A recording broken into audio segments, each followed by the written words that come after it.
the Ahl al-Fatra, that the people who are living even today, who have not heard the message of Islam, have the same ruling as the people of Ahl al-Fatra. In other words, they will not be judged or taken into account. And even the people, he goes as far to say, and he stops, it's a very interesting text, he indicates that he had some openings, Imam al-Ghazali, and you will see this in his writings. Imam al-Ghazali is a profoundly spiritual writer. He's one of the few ulama that when he writes, you really feel his presence. I mean, many of the ulama, when they write books, they're absent. But he is somebody who, not only does he talk directly to you, but he often talks to you in the first person, like this is me talking to you. So in that book, he says that in the akhirah will not be different from this world, in that the majority of people in this world have enough blessing to where they want to continue living. They don't commit suicide. But there are people that life becomes so unbearable that they actually do want to leave the world. He said the akhirah will be similar, that the majority of people will be in a state that will be pleasing for them, even the people that have to go through a punishment. And there is a hadith even that Imam Sakhawi mentions that, again, it's not something that you can base a creed on, but I think when Allah is described as Arham ar-Rahimin, that means something. I mean, Ibn Hazm took it to the degree where he had to actually say it doesn't mean what it means. I mean, that in his trying to deal with punishment and with fire and all these things, he said it means whatever Allah wants it to mean, but it doesn't mean Arham ar-Rahimin to what we know. Well, I mean, that's Ibn Hazm's opinion and his attempt at dealing with that. There are other attempts at dealing with this problem, and it's an important problem. It's a human problem. It's a theological problem, what they call in the West theodicy. It's very complicated, but I think for us as people living in this postmodern era, we're dealing with people that are having a more and more difficult time dealing with pre-modern religion, and part of the reason why they're having a hard time dealing with it is because of things like the Old Testament, of things like certain aspects of the religion. Now, on the one hand, we don't want to water down the religion until it loses its meaning and import. And on the other hand, we want people to embrace the religion and to be able to accept the religion as true. And ultimately, that La ilaha illallah Muhammad Rasulullah is the single most important thing in our view of what this religion is about. For people just to be able to say that and to believe it is an incredible gift. To have Tawheed is an incredible gift. And so in dealing with that, we have ulama like Ibn Taymiyyah, who in one narration actually comes to the conclusion that the fire has to eventually extinguish in order for that to be consistent with Arham ar-Rahimin. And he uses certain traditions from some of the Salaf, and also he bases on labithina fiha ahqaba, that they are dwell in it. Ahqab, hiqab is 80 years, and so ahqab is the plural of it. So it would indicate, but there are other verses, khalidina fiha abada. He makes interpretation of those. Our opinion, not my opinion, but the opinion of our school and our teachers, and the dominant opinion is that khalidina fiha abada means exactly what it means, abiding therein forever. Ibn Arabi attempted to deal with this problem by saying that the adhab would become adab, that the punishment would eventually contract and become sweet, and he called them nariyin, that they were people that it became elemental to them, that they were people that were of the fire, ashabul jahim, that was their element, they were in their proper element. And so initially it would be terrible, and then eventually it would actually, they would fall into their element. These are attempts at dealing with this theological problem. That's the only point I'm making, is that you have somebody as conservative as Ibn Taymiyyah grappling with the same problem as somebody as, I mean, he's also conservative, Ibn Arabi, to be fair to him, because he's a Zahiri and he's very staunch in his fiqh, but philosophically he was quite open-minded. And so you have these two views. And I think Imam al-Ghazali, to me, is between these two. That's why I like his view the best. And it's a bit heterodox, to be honest. It's not, I wouldn't say it's completely orthodox, his view, but I think it just, to me, it resonates with the time we're living in a way that I feel that we can explain Islam to people in a way that they understand it, and it's rooted in our tradition. It's not something outside of our tradition, and that's why I do like this position a lot. But his position is that kufr is a rejection of the truth when the truth is clearly the truth. That kufr is not rejecting something you believe to be false, truly believe to be false. And that's why he said we can't really do ta'yeen of kufr in this world, because we don't know the hearts of people, which is why the dominant opinion is you can't call anybody a kafir in the Ash'ari madhab. In the Maturidi, kufr is a hal.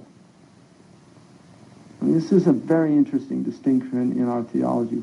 In the Ash'ari tradition, kufr is a maqam, and iman is a maqam. It's a permanent state. So even when somebody is in a state of kufr, they're actually a mu'min who hasn't realized their iman yet. But the ruh is a believing ruh. It's just at the conscious level, they're still in their heedlessness.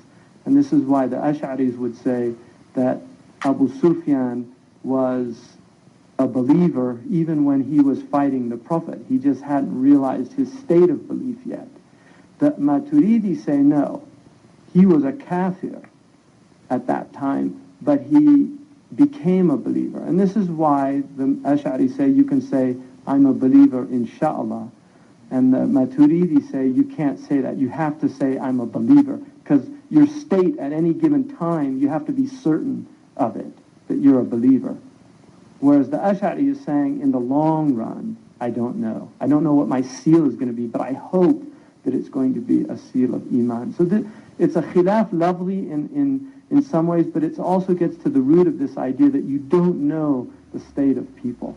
So you can be talking to a Jewish person and they're a believer from that first opinion. You could be talking to a Christian person or a Hindu or something and they're a believer, but they don't know it yet.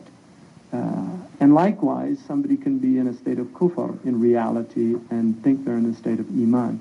So Imam al-Ghazali says, because of that, only Allah can judge people on that. And that's why unless the Sharia, unless the Quran or the sound mutawatir sunnah has indicated that somebody is a kafir, like tabbat yada abi lahab, the Quran says that. So we can't debate that. Unless that's clear, we don't know. And that's why you will never, if you look in the seerah and in the hadith, you won't see the Sahaba calling people kuffar, ya kafir. They say, ya adu Allah, O enemy of God. Ya adu nafsika, O enemy of your own self. They don't say, ya kafir. The only time in Sharia that you can say to somebody you're a kafir is if they call you a kafir. Because it is kufr to call a mu'min a kafir. Like if somebody says to you, ya sariq, O thief, and it's a lie, you can't say, no, you're the thief. You can only say, anta kadhab, you're a liar. But you can't say you're a thief. But if they say you're a kafir, you can say, but anta kafir. And that's why Ahmad ibn Hanbal said, la ukafiru illa man kafarani. I don't make takfir of anyone unless they make takfir of me. And also Abu Hasan al-Ash'ari, Imam al-Dhahabi in Sirah Alam al-Nubala, mentions in Abu Hasan al-Ash'ari's biography that at the end of his life he said, لا نكفر أحدا من أهل القبلة إنما هي ألفاظ نختلف في تأويلها. We don't make takfir of anybody who faces Mecca. These are semantic differences that we're differing about what things mean. But if they say La ilaha illallah Muhammad Rasulullah and they face Mecca, that I consider them a believer. And Al-Dhahabi, strangely enough, says, وَكَذَلِكَ كَانَ شَيْخُنَا إِبْنُ تَيْمِيَّةَ فِي آخِرِ حَيَاتِهِ. And our teacher Ibn Taymiyyah was like that at the end of his life. كان يقول لا أكفر من يحافظ على الوضوء فإن رسول الله صلى الله عليه وسلم قال لا يحافظ على الوضوء إلا مؤمن. I don't make takfir of anybody that is consistent in his wudu, because the Prophet ﷺ said nobody is consistent in his wudu except a believer. And a nice word in English for wudu, I mean, wudu is becoming a nice word for it. There's actually a word for wudu in English. It's not ablution. Ablution is a horrible word. It sounds ugly. Like you say, I'm going to do ablutions. It sounds so strange. No, there's a beautiful word, luminations. Lumination is a ritual washing in English that makes one shine. And the word for, in Arabic, wudu, is a washing that gives you waba'a, which is a shine. So it's literally a perfect word for wudu in English. I found that a couple months ago, luminations. I was reading a dictionary and said, wow, that's wudu. Lumination, because it's from luminous. But it's a ritual washing that enlightens one, gives them light in their face. So anyway, that, I'm just mentioning that in relation to the parents of the Prophet. Now, all the hadiths, and you will find people, I guarantee if you go back to Bradford or wherever you're going to go back to, you're going to find people, yeah, he is right there. The Prophet's parents are in the hellfire. It's in the hadith. Trust me, the ulama have looked at all of these hadiths. So be very careful. Be very careful. The Prophet ﷺ, to say his parents are in the fire is a very, very grave thing. And we believe they're in paradise and they have a high maqam, and that they were believers. And